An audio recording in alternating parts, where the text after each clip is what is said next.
Hello, everyone, and welcome back to the latest episode of JKL Media Reviews.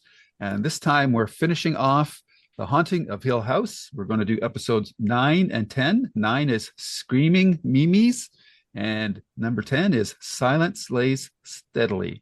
And of course, as usual, I have with me my fellow co-hosts, Jesse. Hello, sir. Hello there. How you doing? I'm good. Very good. You Excited had an that exciting weekend? we Yeah, had a good weekend and I'm excited to be wrapping up this journey. good, good. And Karen, how about you?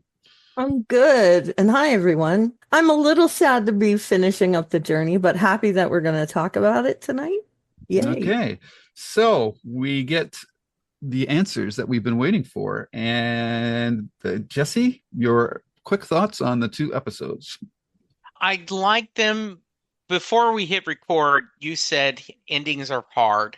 Yep. And I read a couple of reviews of this that said the same thing. It did not get every answer I wanted, and I'm hoping that by talking to you two, I will get any answers I'm not seeing. But I Mhm. did get to watch the last two episodes a second time actually today when we got back from San Antonio. I watched both of them again and I got a few more answers. But yeah, I was really happy overall that we watched these 10 episodes and we got this complete story. Okay, Karen. Yeah, I forced my husband to sit down and watch these two with me, although Oh, he was pleased to do. okay. And Has he he and watched the other I, ones? oh, yeah. Oh, okay. Yeah, we watched through all of the last two, the penultimate two, were Hmm. ones that he watched on his own. We didn't sit and watch them together, but Okay. everything else we've watched together. And I was really glad that he watched these two with me, and I watched them twice. I watched them once before that and then once yesterday with him. And I'll have to share with you his views on some stuff as we go through. But man, these were amazing episodes. Just Right. Right. Very good. amazing. Yeah, I'm glad you mentioned the endings are hard mantra that a lot of reviews gave the series. And I think part of it's due to tastes in how they want their horror stories to end. I think a lot of people want them to be very dark, and a lot of people want them to be very uplifting. And this one's a mix of both. And for me personally, that's my favorite kind of story. And I know I've made this reference many times, but I love the ending to The Lord of the Rings. That yes, the Hobbit saved the Shire, but Frodo doesn't get to stay. He has to go to the Grey Havens. And I like victory with a price. And those are my favorite kind of stories. And I think that this one does that quite well. So I'm going to throw a surprise question maybe at you, Jesse. What was your favorite moment out of these two episodes? Probably, if we exclude the kind of coda happy ending that Hmm. we get to see that everyone ends up being good, which as someone who loves Hallmark movies and loves happy endings, I was glad to see. Yeah. But I think probably the happiest moment was when the five children are all in the red room, four alive, one gone, and them getting closure with Nell. Mm. Nell explaining everything and them all moving together. So much of this series, the children have been against each other, either consciously or unconsciously.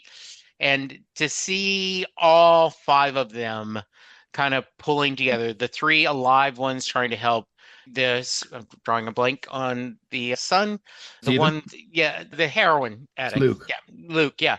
The three, Stephen and Nell, them all helping with Nell guiding them and them getting to tell her they were sorry.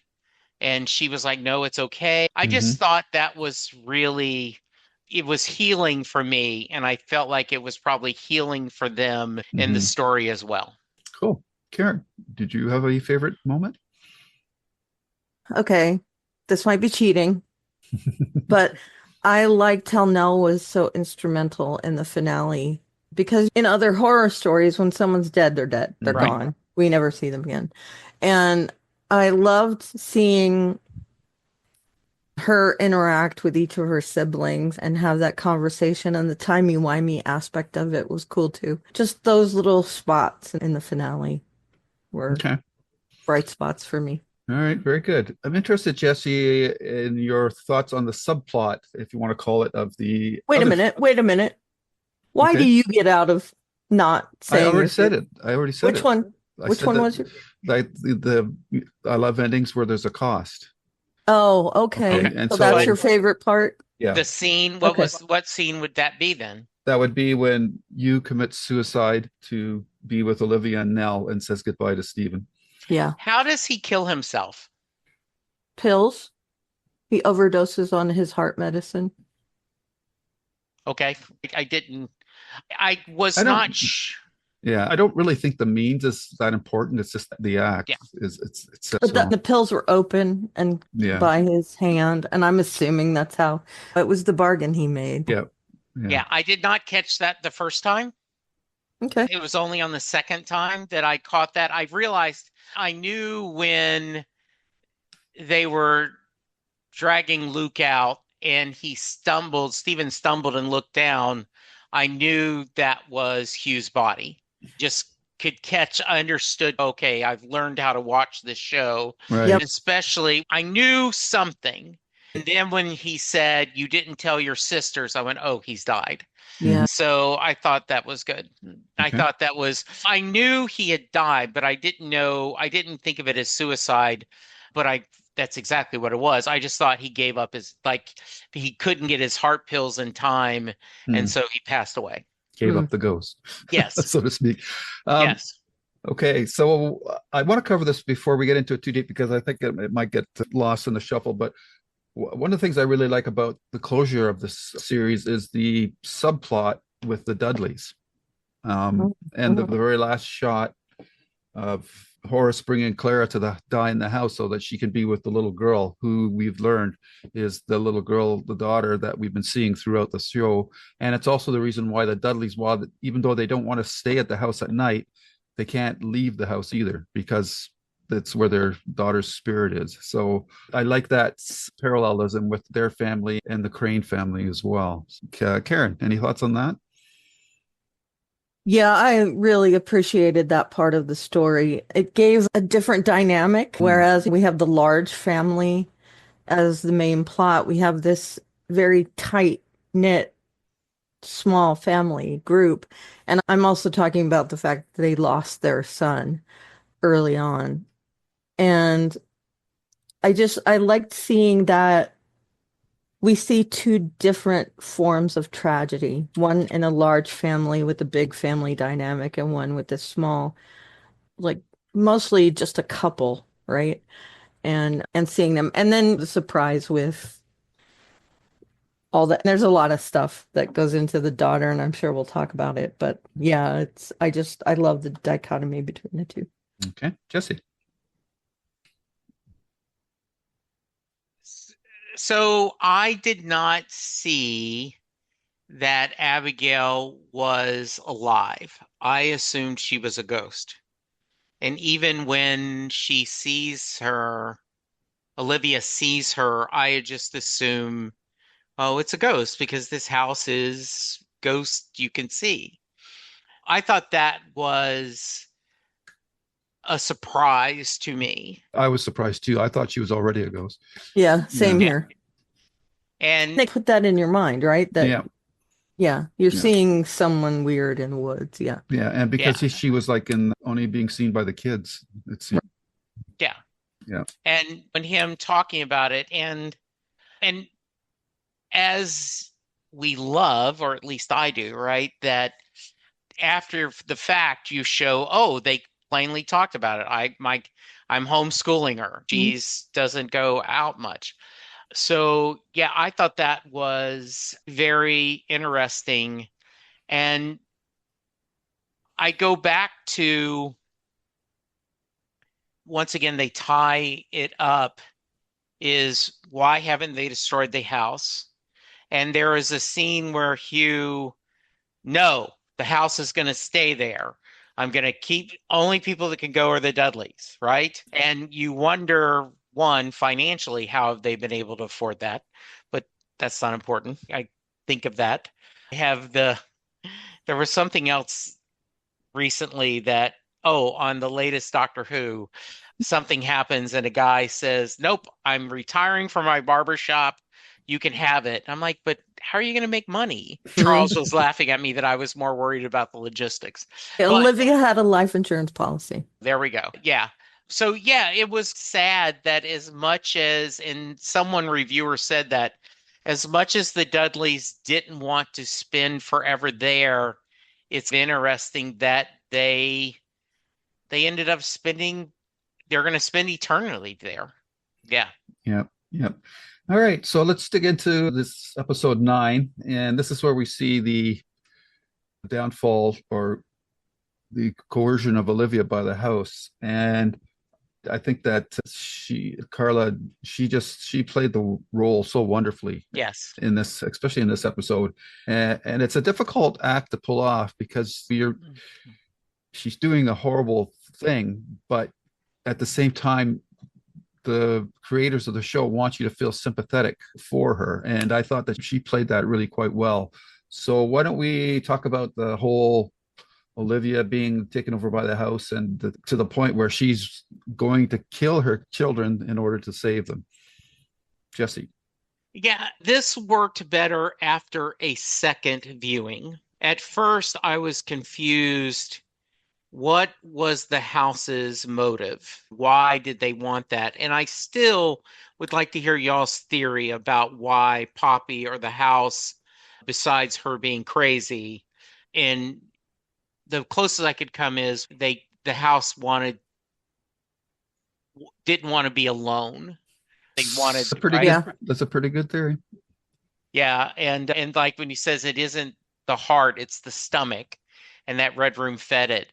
So this house does, or Poppy, whoever you want. Poppy was the 20s mad woman Yep. that sometimes was beautiful, sometimes was scary as shit.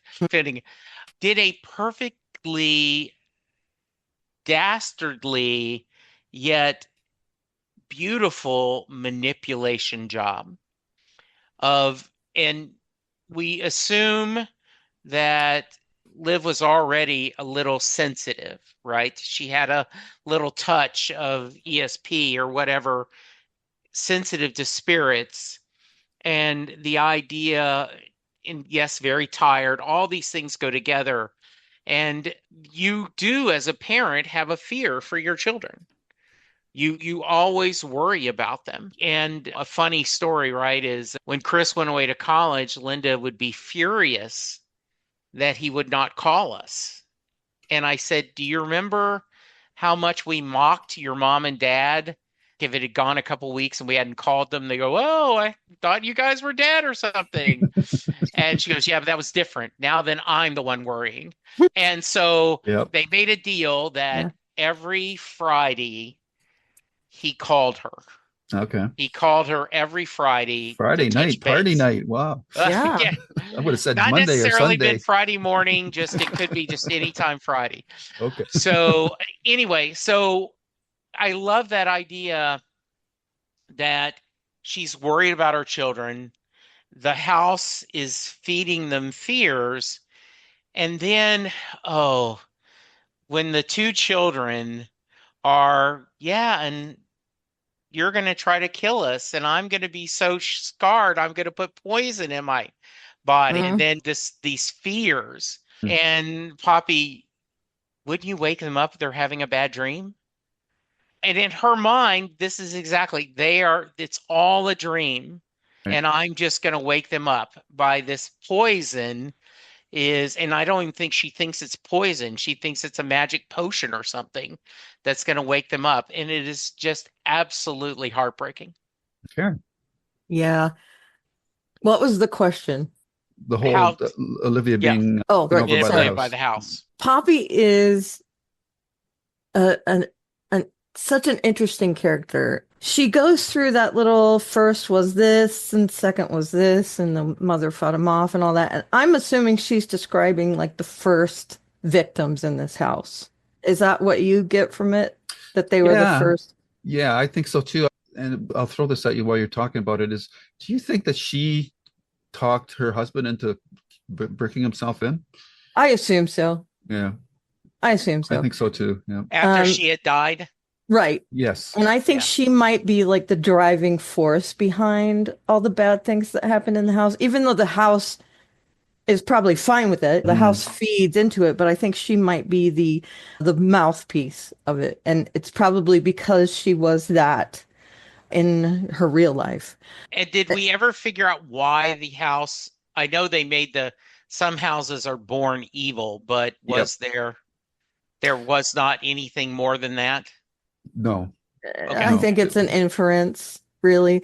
And there's a thing in horror movies that if something horrific happens in a house, that house is cursed forever. And it appears as though this whole family was killed in the house, Okay. and maybe that is the impetus for what created Yeah. the Okay. terrible soul of this house.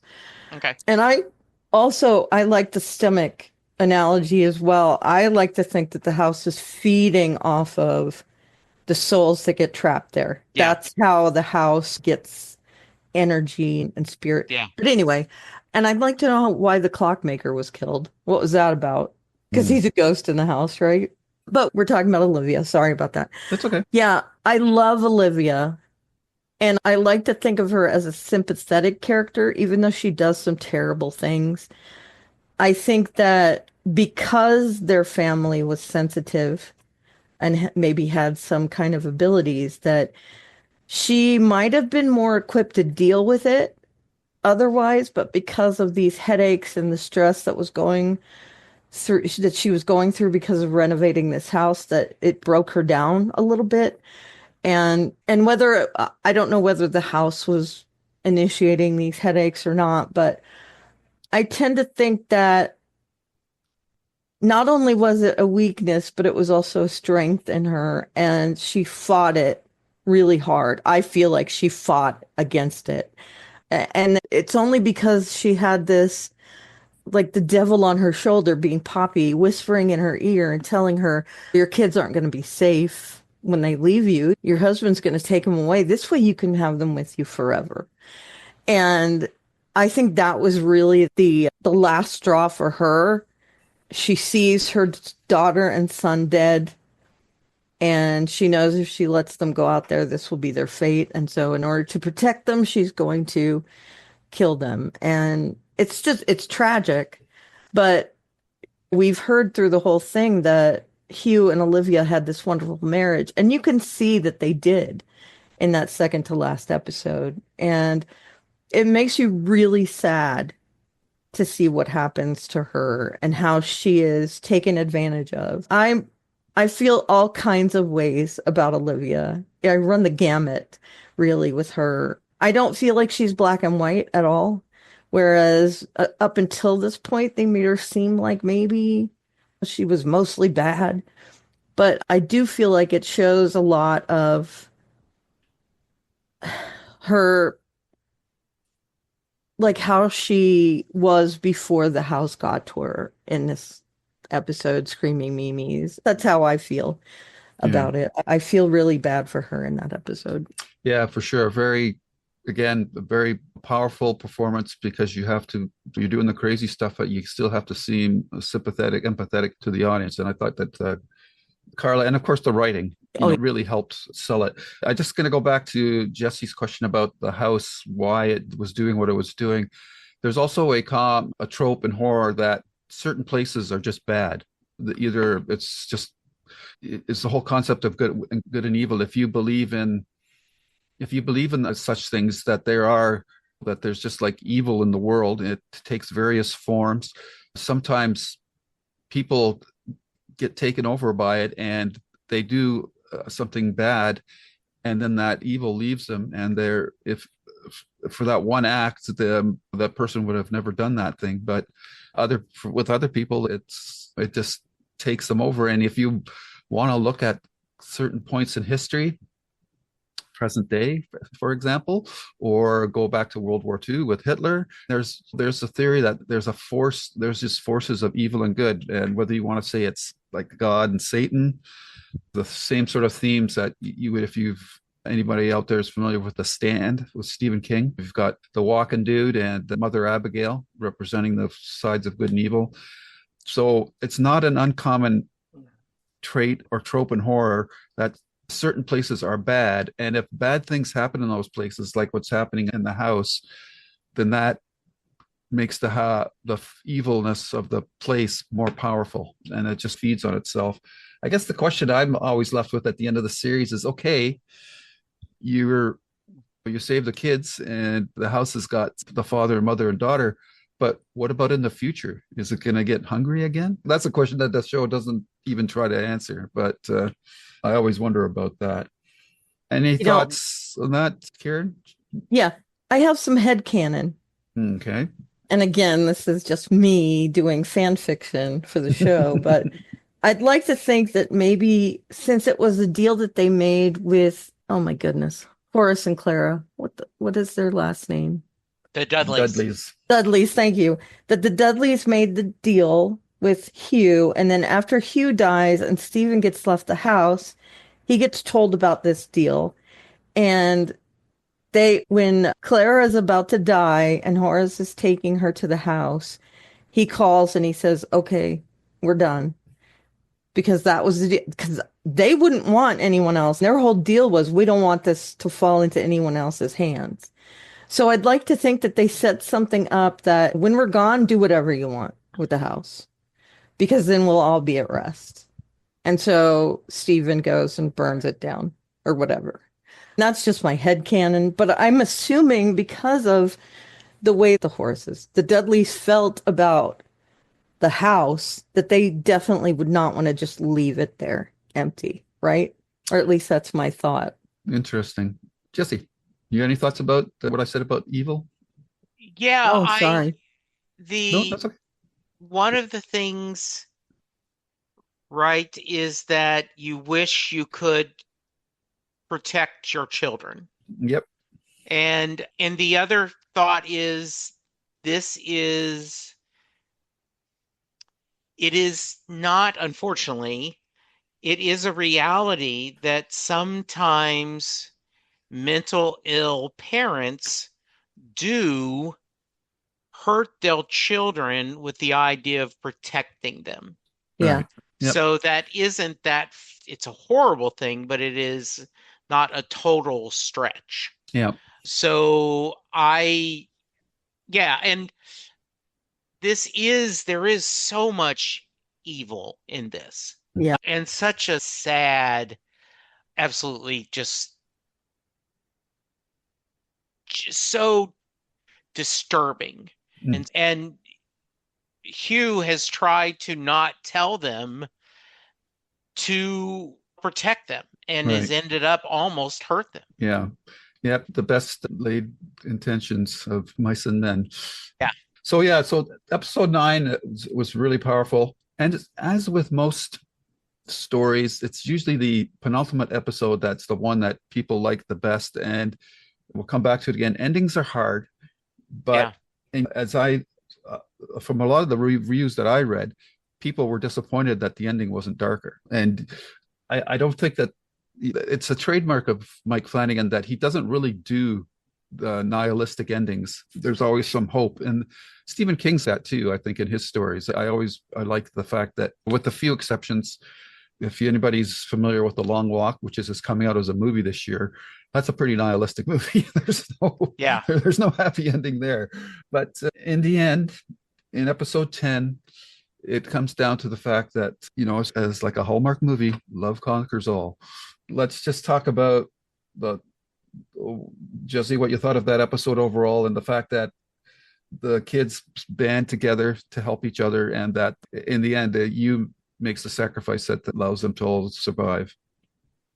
Yeah, I do think that we talked last week about how once Hugh knew where Luke was going, he seemed to switch gears. Became, instead of this fuddy-duddy, absent-minded professor, to this very strict, sharp guy. And when is he making the deal with the house? Is he making the deal with Olivia? Had Olivia become evil or in that house, or just is she the spirit of Olivia has been obsessed with keeping safe and being lonely, and he bribes her to, I know, because if they have that discussion, I want them to be safe, yes, but they need to go out. But I'm tired of being lonely. Okay, then I will be here with you. And you absolutely would like to think as a parent, you would do that in a heartbeat every day and twice on Sunday. If I can choose between me being happy and my child being happy and safe, I'm going to pick my child every time. All right. So, did I answer your question? Yeah, Okay. if that's, I was just, if there's anything about this episode that that stood out to you, and I know we've already talked around a lot of the stuff already. Yeah.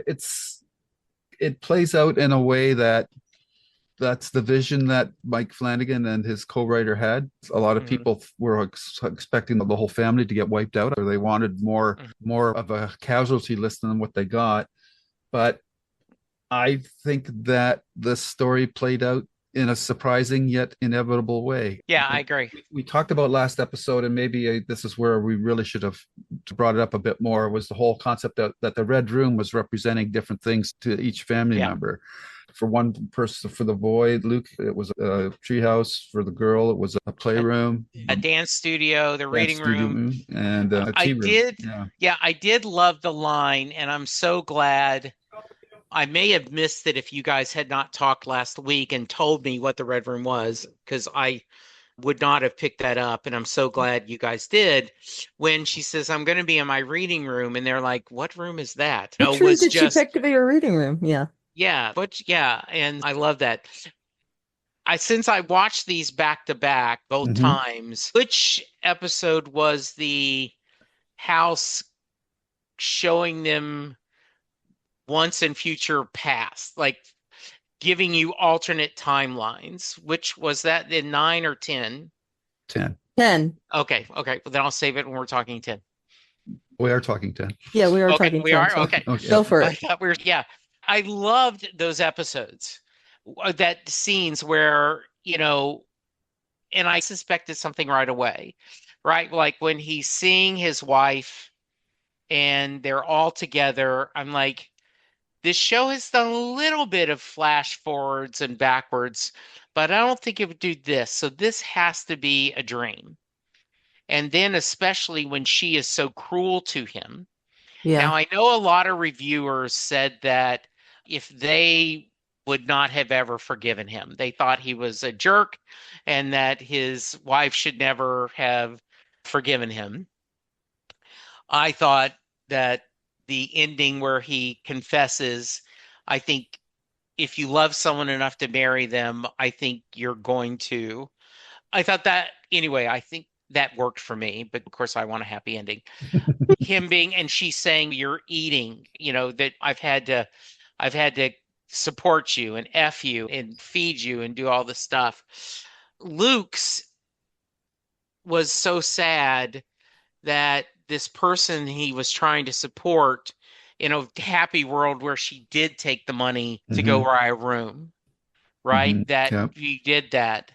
And then the shock of, oh, you've already shot up. Because even in the dream, he is trying to stay clean, Yeah. Yep. which was just so, I thought, well done.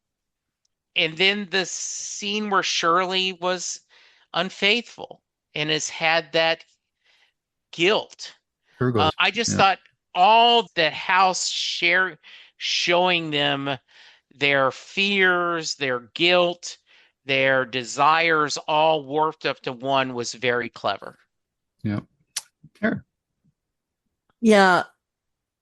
The thing I love most about this last episode is how we see stuff that happened in previous episodes from the other side. Yes. That's one Mhm. of my favorite things, is when we're shown one thing from one perspective, and we're used to that being it. That's what we see in a show, and that's all we see.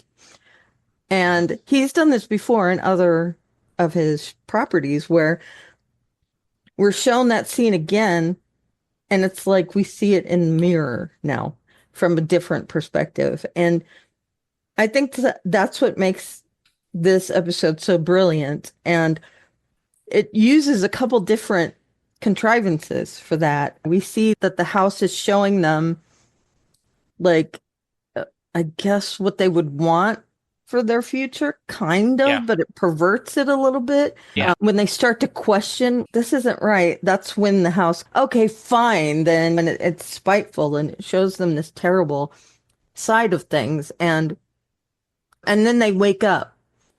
And I wonder if it's just their fortitude that caused them to wake up, because why would the house let them wake up otherwise from these little.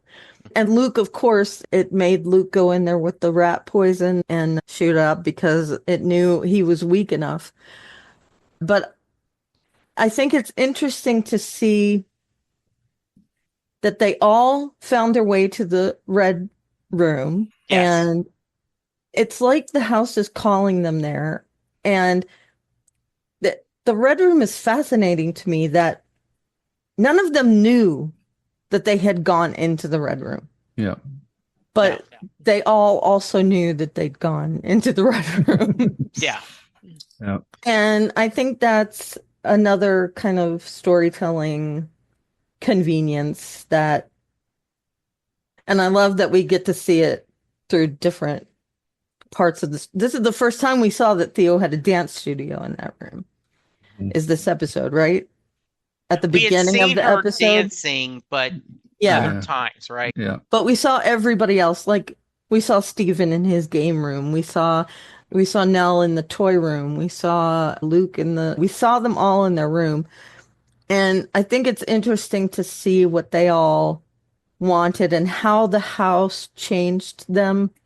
Luke wanted to be carefree and to play in a tree house. And he ended up, because of what happened to him in that house, that he became this no good addict, stealing things. And it's just seeing, and especially with Shirley.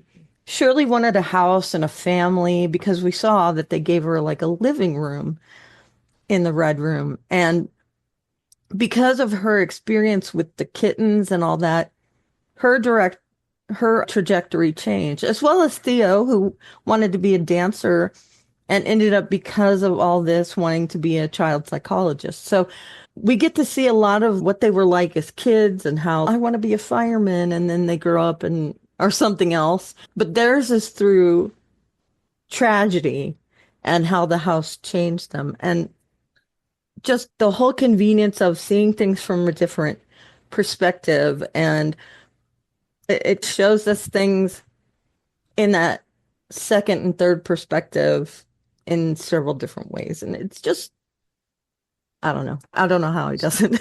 It's very revelatory. Yeah, it is. Yeah. Yeah. I'll throw out why I thought that they all woke up is I thought it was because Nell woke them up. That's right. She does touch their foreheads, right? Yeah. Yes. Yeah. Yeah. If it wasn't for Nell, they would have not. Yeah. And she's the good in the house. Yes. She's like She still is because she hasn't Right. been there that long. Yeah. Over time, Yeah. I think that would probably change, but Yeah. it's just the timing and that. And Henry Thomas done a great job playing the young you, but again, I'll come back to Timothy Hutton, as you mentioned, Jesse, the moment when he just comes out of his fog seemingly and takes command. That's another, also a great bit of acting. And especially from going from talking over his shoulder to his dead wife, Yeah. and the kids are all looking at him. And Stephen's convinced that he's got mental illnesses that have been passed down Yeah. to him and his siblings. The other thing that I really like is the series opened with the episode Stephen sees a ghost. And in this episode, Stephen finally confronts the fact that even though he was the oldest, he was seeing all these ghosts. He just was trying to block it out of his mind. And it took all these events and his father to convince him at the end that he was really seeing ghosts and that he wasn't mad. Yeah. I assume vasectomies are reversible. Oh, yes, they are. So Yes. Yep. I assume that was something that Stephen was going to look after. Yep. And- They're actually easily reversible. So. Yeah. All right. So that's good. So yeah, it's just the story, like Karen, as you were saying, is that all the revelations in this episode just really put a nice bow on all the threads of the storylines. Like it ties everything together so elegantly. I'm just really impressed with it, and I I like the ending. I like that the family comes out of it, the except for Nell and the parents, that they more or less come out of it finally rid of their own ghosts, so to speak. Yeah. And they have a chance now to live normal lives. And I just think that was really nicely done. I'll throw it out to you, Jesse. Any Yeah, I last did thoughts like, about that? yeah, I did like the idea that Theo opened up to the relationship with the Fish. yeah, Tish. It does the cliche that, it's very rare that a third date between alcoholics don't involve a U-Haul, is what my brother used to say. He couldn't believe that Linda, he was always honest. He was amazed that Lynn and I dated 4 years before we got married. And Okay. he said, and everyone he knew, everyone like the third date involves a U-Haul. I don't know if they're moving in together or she's just helping, but I like that they see them together. I like that Shirley decided that I would have made the argument there was no need for Shirley to come and share that. It had been too long and it was doing nothing but, I think it could do nothing but hurt. Mm. But I think I applaud the fact that she knew it was hurting her. And I love that. I want you to know I love you. And this is going to be hard to hear.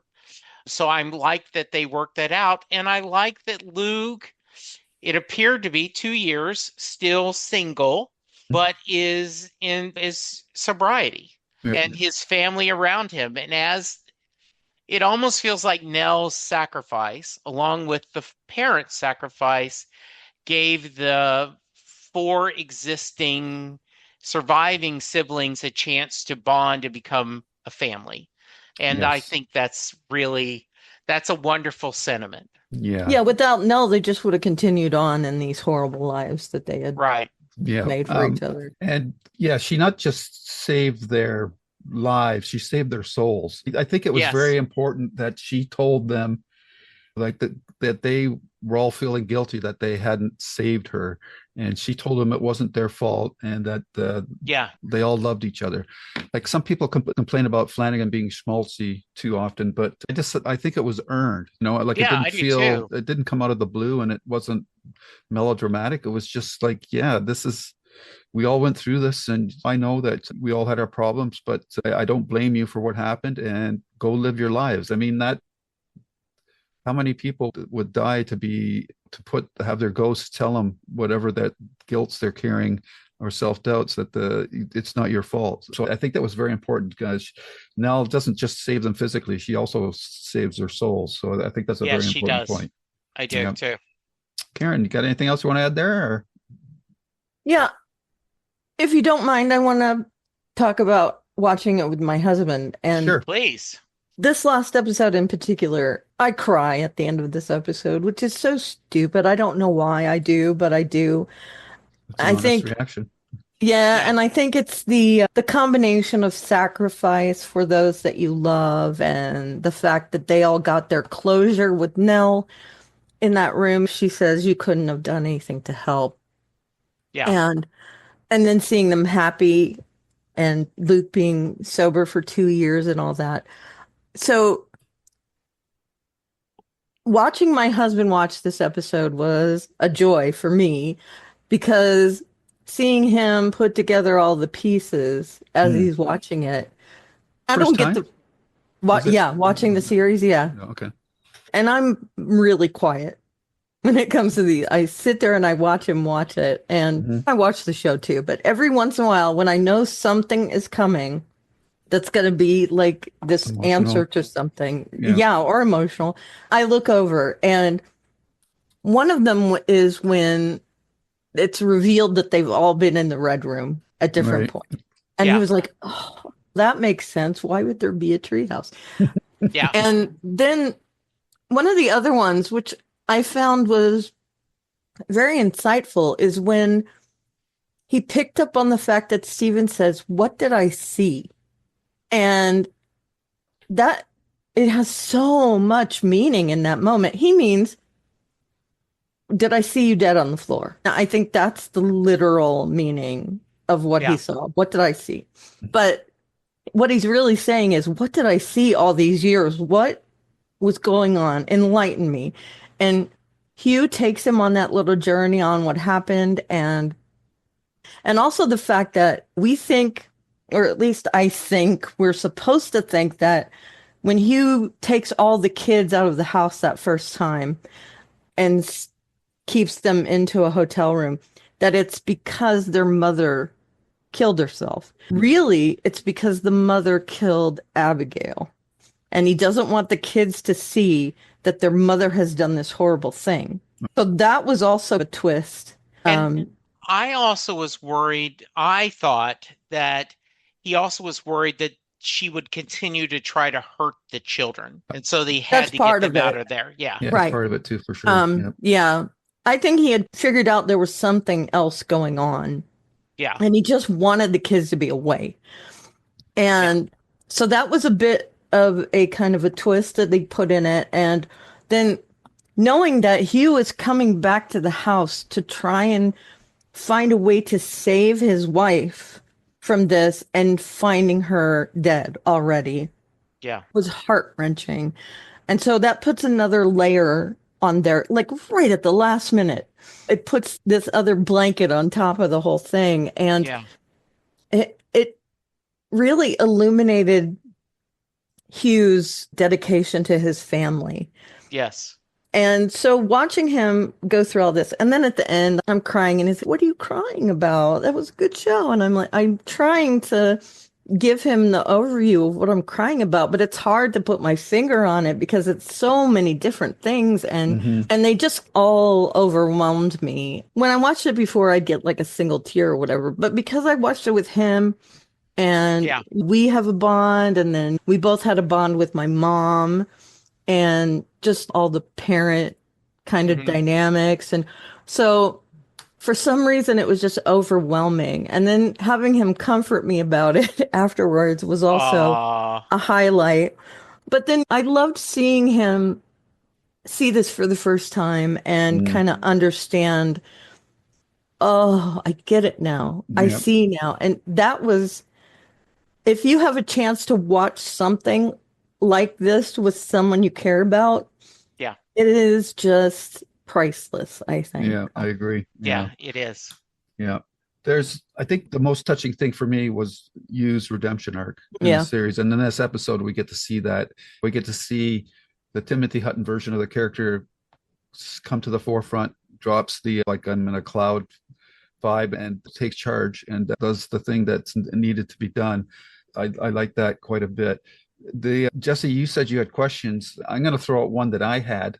Okay. I've always had is the house worked so much on Olivia because she was a sensitive. Why didn't it do anything with Tio, or very little? I was always wondering, because was it just simple fact that Tio started wearing gloves? Is that the only thing that really saved her? I don't know, but Or that's, maybe Well, I she. think Go ahead. Olivia also, she mentioned, hey, we're all sensitive. So I think that she made sure to protect Theo in particular and give her those gloves and all that. At least that's my thought. that seems more like a lucky happy stance to me. Yeah. Yeah, but Could be. yeah, I just found that because in most fiction that I've read, kids like The Shining's got a sensitivity or something. That's what the house wants to go after. Yep. Those special sensitives, and in this story it didn't, which I find rather interesting. But You don't think the Red Room was it trying to go after the kids? it was doing to all of them, not just Tio. Yeah.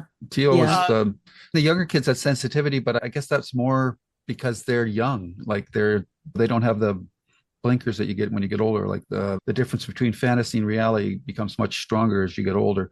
For them, anything was still possible. And Teal was maybe just a little too high up, but she was a sensitive, right? So I just Yeah. found that interesting. So what I think it is that she wasn't fully formed yet she was just starting to get her gift. And so there it isn't she wasn't as attuned and as a wide open book as she would have been later. That's Right. So my she's canon. not carrying any emotional baggage that adults do as well. Yeah, Yes, right. Yeah. that's cool. Yeah. So Jesse, was there any other questions that you had that you hope? Well, we talked a little bit about why did the house want to do this, and you kinds of helped me. It either it's just evil, or it was hungry, or Poppy wanted the choice. And or all of the above. I Yeah, mean, exactly. Yeah. And I think that was my biggest going into this is I didn't understand why this was. Like for Bly Manor, we got the reason that the person who died just ended up just being about always looking for their child and yep. just Yep. captured this. Yeah. So, yeah, a lot of different things that not questions, but you asked me beginning about favorite scenes. I will say the heartbreak scene is the end of episode 9. Mm. Yeah. After you've seen her death and you see the excitement of the kids and they're there and this is it. This is ours. We've only purchased one house in our lifetime. This house that we're in now, we bought it in 2001 and we signed on it on a Friday, not Friday, and we brought sleeping bags and put them on the floor of the house because the movers were coming on Saturday. Nice. And we actually slept in the house on sleeping bags that it was our house. Yeah. Yeah. Yeah. And that this joy. And so I just could imagine because the kids had done that a lot. Before this, it was a happy thing. They get in, they learn, they explore a house, they flip it, and then they go. Yep. And this time they were gonna be rich. Yeah. Yeah. And And they like get to stay there all summer. all summer. Right. Oh, look at this library. Yep. And look at all the and just it and he's, are you coming? And she's, no, this is all you. And I can't imagine us doing this without you. And Yeah. then you knowing they had to was incredibly sad. Yeah. Very poignant. Yeah. Any other questions? Or No, I think I am curious. I take it this is much different than the book. yes, it is. Oh, Yeah. yeah. Yeah. The book I is mean, about one person. Yeah. and is it similar that the house is evil and it pulls Yes. them? Yeah. Okay, In but the book, it's much more focused on the house too. Yeah. The house is an evil entity because she says, like, when she's just, we read that opening paragraph in the first podcast, yeah, when you look at the house, everything seems square and straight yeah, and well fitted, but yet something seems off about it. Like the angles, even though they're straight, they don't seem Yeah. straight. And that house has this personality or presence that slowly intrudes upon somebody's perceptions. And in the book, Nell is the main character. She's very sensitive. It's never said in the terms of any sort of psychic ability, but it's just her personality. She's very empathetic. And Okay. so the house really wears her down in that respect. And that story is much more focused on her playing on her wish or desire to come out and be her own person because she's been living in a very controlled environment until she came to that house. So it's a bit of a different take, but And it's much simpler, I think. yes, because there's less characters for sure. So the other thing that Haunting of Hill House, for if you watch, you experience these series in chronological order, this is Mike Flanagan's first real kick at the can at doing this type of thing. Jesse's kind of worked through it backwards. yes, Yeah. I have. But Yeah. this is the beginning of his cast of characters, of actors that he likes to use from show to show, and it just shows their versatility. In this one, it was like I seeing Henry Thomas. I said, "Holy cow!" I know he was in Gerald's Game, but he's one of those actors that's so tied to that specific character Elliot from E.T. that you don't really remember him in anything else. And then he comes into this and he does such a great job, and then Mike Flanagan continued using him, and then the other series. It's just a wonderful. He's built up a wonderful house of creation with these various actors and writers and crew people that he works with all the time. The other thing that's really, and I think really does help this series, is the fact that he directed every episode, which was a Herculean effort. And he said he'll never do it again. And he didn't do it again in subsequent series because he was just exhausted by the time, because being not just the director, he was also the creator and the producer. But to Yeah. produce this much content, and TV schedules are much more rapid than movie schedules, he was pretty wiped out at the end of it. But I do find that the show has a solid, coherent, creative hand from it from beginning to end that you don't find quite as often in other works of this length. I think that's just pretty cool. And do we know this was supposed to be a series of these, right? Yep. And so far they've only done the 2. Do we know why? He did do also the Fall of House of Usher, and he Okay. did. Oh, you mean this Haunting of? Yeah, the haunting of, yeah. Yeah, I just think that he had exhausted the material of that, or this type of thematic material, and I think maybe Netflix was just finding that it maybe wasn't cost effective to keep on going with the further things. But both this Haunting and the other Haunting, Bly Manor, were both well received. I think Midnight Mass probably got the most. I don't know. Haunting of Hill House was pretty critically acclaimed as well. Yeah. I personally think that Midnight Mass is his strongest piece of work, but this is pretty darn close. How would you rank them, Jesse? Of the 3, I probably would go Midnight Mass as well. Mostly, and I think partly it's not fair, but I just didn't expect it. So when I saw like these 2, I was expecting a ghost story. So this, I had no idea what this was. And so that made it pretty special to me. Yeah. I think that's what I would say. Yeah. Okay. Karen, you got any other thoughts that you wanted to make now? I would have a hard time ranking these, to be honest. Okay. All righty. About you, and do you agree, Midnight Mass, you said? Yeah. Even though at the time I was blown away by this series, for sure. Yeah. Bly Manor was a little less impressed by, but it was just, the story was a quieter story, I guess you could say, for lack of a better word. And I would pick, but it's a beautiful story. Like I would pick this, the one we just did, as the 3rd of my choice. Okay. Like and this was the one I saw last, but this would be the one, and I really enjoyed it, but I would rank it last. Oh. Yeah. Okay. Yeah. And I think just because I loved the love story of this, of Bly Manor, and the idea, though I do think it is hilarious seeing this cast, the diversity of it in how the roles they played. Yeah, for sure. Yeah, that's cool. Yeah, absolutely. Absolutely. All righty. If everybody's talked out, then I think that wraps up our walk through the Haunting of Hill House. And I'm glad that Jesse enjoyed it, and Karen and I obviously enjoyed rewatching it. So with that, I hope you listeners out there, maybe you came back to it after a couple of years and you wanted to hear somebody else talk about it. Hopefully you'll take your time to listen to our podcast about it.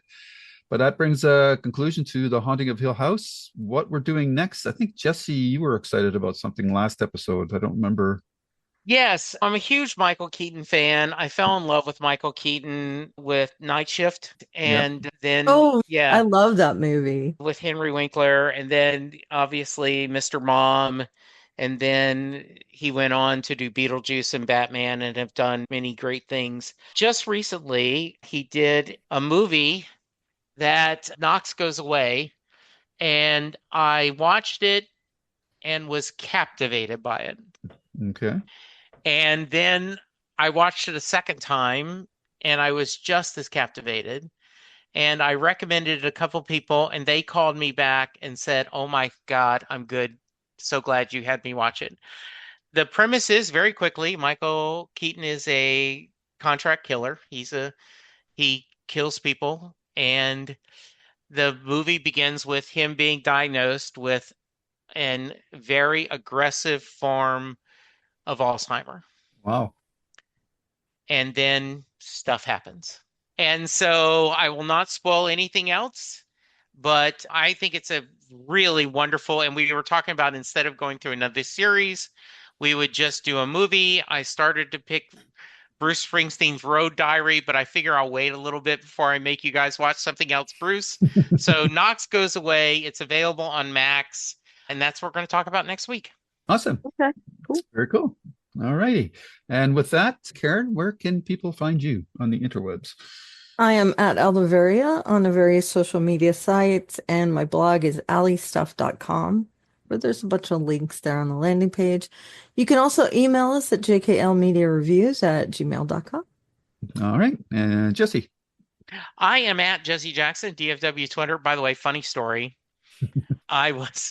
We were listening to a podcast this weekend when Lynn and we listened to the Jon Stewart podcast. And at the end, Jon Stewart says, "Can you tell us how to find us?" And Linda said, "Wow, they say that really quick." And all of a sudden I said, every week I go, I am at Jesse Jackson, DFW Twitter, Jesse Jackson on Facebook. You can hear me talking music on Set Listing Bruce, Doctor Who on Next Stop Everywhere, and Perfectly Good Podcast, where we're discussing every John Hyatt song in alphabetical order, and JKL Media, where Karen, Lou, and I all talk pop culture. And whichever one I'm on, I don't say that one. And Linda said, "Wow, you're fast." Yep. Yep. Repetition. That's what we do. The reps, man. It's the repetition. Yep. Yes, so I won't talk about JKL Media since Jesse already did, but on my other YouTube channel, Lou's Reviews, you can find our, I guess you could say, archived episodes of Babylon 5, where we went through the whole series in the animated movie. I also have my writer's reviews there.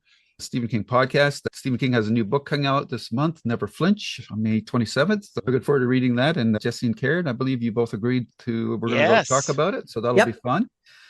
And I also have my writers podcast where I interview writers. And you can find me on Twitter and Blue Sky at Lou W. Sitzma. And with that, I bid you all a fond farewell until next week when we come back with Knox Goes Away. Or does he come back? I don't know. He goes away. We'll see. Maybe both. Who knows? Who knows? All right. Take care, everyone. Talk to you later. Bye-bye. Bye. Bye. And scene. The proceeding has been a JKL Media production.